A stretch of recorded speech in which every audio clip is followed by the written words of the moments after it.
The NRL Grand Final will stay in Sydney for 2022, but it's back to the negotiating table next year, and ARLC Chairman Peter V'landys is making no bones about his discontent with the NSW government.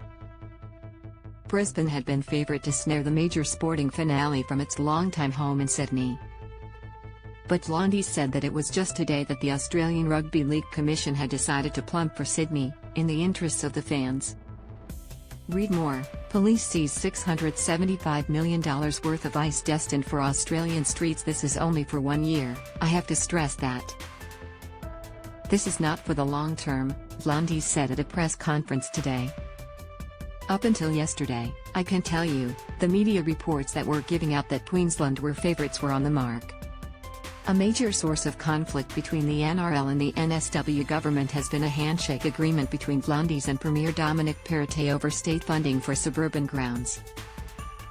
Read more. Conveyor belts of cold fronts approaching as states brace for potential flooding. Perrottet recently retracted the offer, citing budget pressures stemming from flood damage.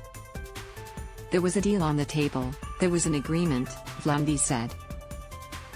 We haven't asked for anything beyond that. He said the characterization of the grounds as just suburban stadiums were insufficient. They're community assets, V'landys said, asserting that they would pay for themselves. Read more. Kiwi climber loses leg after brutal 24 meters fall in Yosemite. As I keep saying, this is an investment, this isn't a handout, he said. The NSW government had spent $500 million of a pledged $800 million on agreed upgrades so far, before pulling the plug. Perrottet, and I believe we're friends, or we were until about a couple weeks ago, V'landys said. Is a very good premier, Hess a very good human being, but don't have a bet with him, because if you win he won't pay.